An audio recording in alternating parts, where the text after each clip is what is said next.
what happened?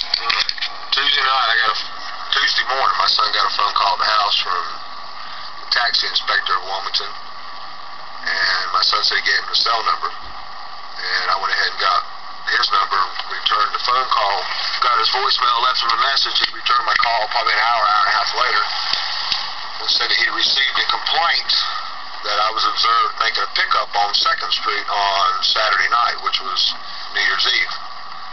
And I told him that that was incorrect, that I did not make a pickup on 2nd Street, and he said that he would beg to differ. And I said, well, you asked me a question, and I gave you an honest answer. I did not make a pickup on 2nd Street. However, I did make a drop-off at the Real Cafe. A friend of mine needed a ride, and I told him I'd drop him off down there because I was waiting on another friend to pick up in Castlehane to carry back to Rocky Point. And he said that I wasn't allowed to make a drop-off, nor was I allowed to make a pickup. And I said, well, I didn't charge a fare, so I'm allowed to make a drop. He said, you didn't charge him? You didn't run a meter? I said, no, sir. He said, let me tell you how things work. He said, if you pick somebody up at the airport and you carry them downtown to a hotel or to a club, you can't go back and pick them up, even if they call you to come and pick them up. I said, well, that wasn't an issue because I didn't make a pickup. All I did was drop the gentleman off at the club and left and went back to Pima County. He said the only way you can make a pickup at any airport drop-off legally without receiving a citation or take a risk of having your vehicle impounded is you have to run your meter continuously. So if you carry somebody to the Hilton Hotel and you drop them off at 10 o'clock at night, and then once you come back and pick them up 2 days later at 5 o'clock in the afternoon, the only way you can legally do that is to run your meter for the entire time. Once you turn that meter off, your ride expires, and they're now a W number ride. If you go down there and do that, you're in violation of city ordinance. And I said, well, I'll be honest with you. I said, you know, that's taking place from time to time when people call you. I didn't realize that you couldn't go back to a hotel and pick up an airport ride. I thought an airport customer was an airport customer. And he said, no. When you drop them off, they become the property of the city of Wilmington, and only Wilmington cabs can pick them up.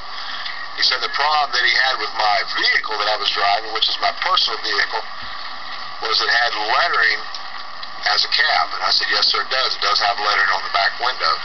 It says the name of the cab company and numbers to call. And I said that was strictly a advertisement. And if somebody wanted to call that number, it would go to my phone or my son's phone, and we would dispatch the cabs that were on the highway at the time. I told him I had 2 legal cabs that were able to make pickups.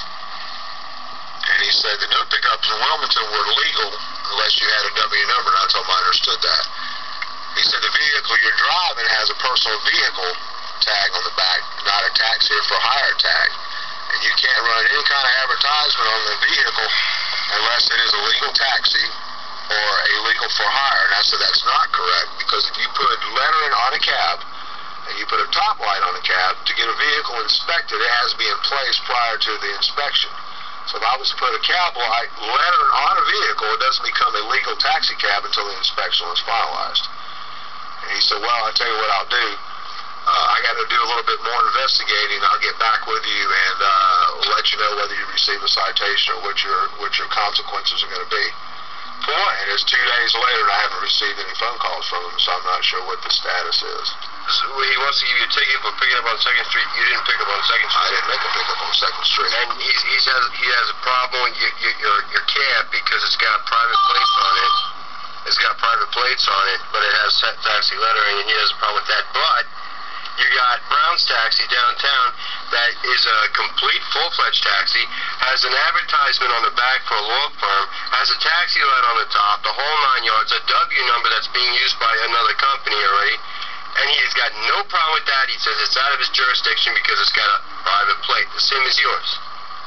That's good. I happened to notice that yesterday I had a ride in my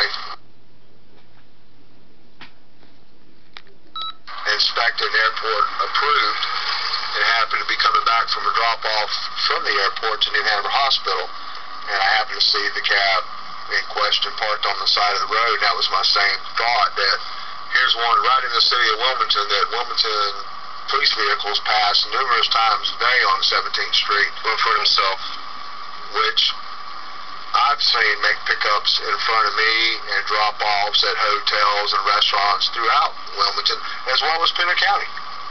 I bumped into him numerous times in Pender County. I also told Mr. Woodford that Pender County was a non-regulated county. And he was probably correct in his statement. Well, it's non-regulated, which means you can run anything you want to run as far as a taxi cab. But if you charge a fee, you have to have a taxi cab, a TA tag, or a for hire. Because anytime you draw any money, it is required for hire or TA. And I may agree with that. I don't know the law on that, but I may say that's correct. However, I don't place a charge on anybody. Anytime I carry anybody in Pender County on any ride, whether it's from a bar home or to a hospital or to the grocery store, I always tell them, they say, what do I owe you? And I say, whatever it's worth to you. So basically, it's gas money if you want to classify it that way. I understand that, but you know, a lot of W number cabs will charge whatever they want when they're picking out of city limits. You know, that because they say it's unregulated. So I'll disagree with you and Blueford on that TA tag theory, because Blueford's got no business over in Pender County. It's a separate county, separate city, separate county. He's got no jurisdiction over there. I don't even care what. He's not a lawyer. And he's contradicting himself, saying that Brown's Taxi doesn't need, because they have a private plate, they pull out of the jurisdiction. They're parked downtown. They live downtown. They're parked out there all year long, since 2007 to my awareness. And he's giving you flack because you got a private plate. Well, how come you don't give Mr. Brown's Taxi a private plate? It's a double standard. Is there anything else you want to comment on before I turn it over? No, that's pretty much it, man. That was kind of my thought on it was, I think it's more of an attack because whoever called that in made it a point to say, seen him in town with an illegal taxi cab and you need to do something about it.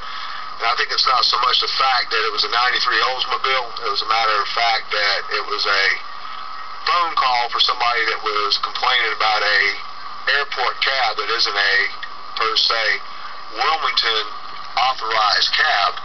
And it was basically just a personal attack of getting him on me. And really, I think the reason he made the phone call, I don't think he had any legal grounds for anything.